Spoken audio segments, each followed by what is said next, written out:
उपाध्यक्ष महोदय, यदि आप आज्ञा दें तो मैं अपने विचार इस सदन के सामने रखना चाहता हूँ। मेरा विषय देश में प्रचलित भिन्न भिन्न प्रकार की शिक्षा नीति से संबंधित होगा। आज शिक्षा हर नागरिक की चर्चा का विषय बना हुआ है।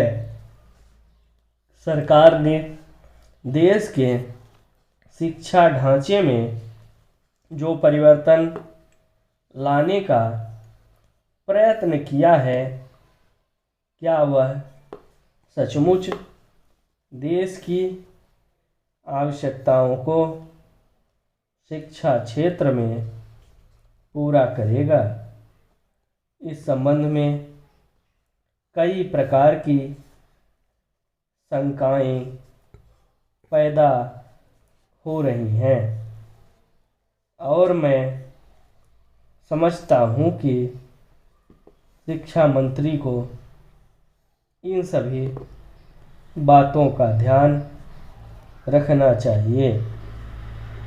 आज आवश्यकता इस बात की है कि शिक्षा के माध्यम से हमारे बच्चों का सर्वांगीण विकास हो तथा जो दोष एवं त्रुटियां हमारी शिक्षा प्रणाली में अब तक रही है वे दूर हो जाएं। श्रीमान, जहाँ तक इस बारे में जो निष्कर्ष निकला है वह यही है कि शिक्षा शास्त्रियों का अभी तक भी इन परिवर्तनों में एक मत नहीं है। इसलिए इस स्थिति में नई शिक्षा के लिए नई प्रणाली को लागू करना बच्चों के जीवन से खिलवाड़ करने के समान होगा। यह ठीक है कि नई प्रणाली व्यावसायिक प्रवृत्ति की होगी, किंतु दूसरी ओर यह अनुभव किया जा रहा है कि विद्यार्थियों पर पढ़ाई का अधिक बोझ रहेगा, जो साधारण बच्चों की क्षमता से बाहर भी होगा। मेरा इस संबंध में यह विचार है कि इस सदन के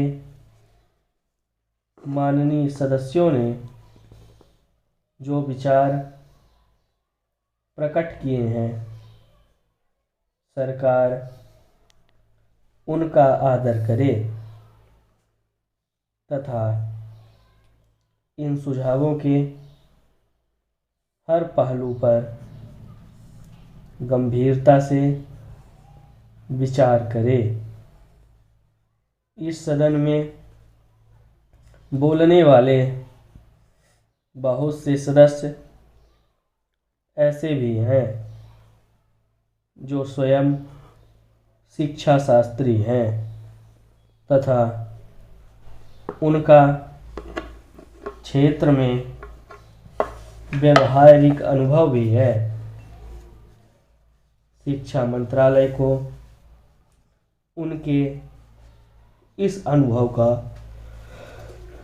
अवश्य लाभ उठाना चाहिए ताकि हर प्रकार से सुधरी हुई एक ऐसी शिक्षा नीति हम देश में लागू कर सकें जिससे सभी उद्देश्यों की पूर्ति हो।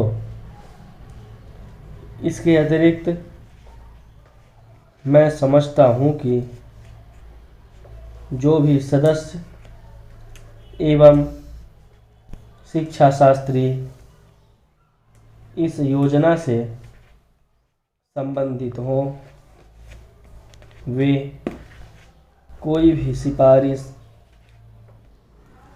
करने से पहले भारतीय समाज, बच्चों के स्तर तथा अन्य कई प्रकार की उपलब्ध कराई जाने वाली सुविधाओं का अवलोकन अवश्य कर लें।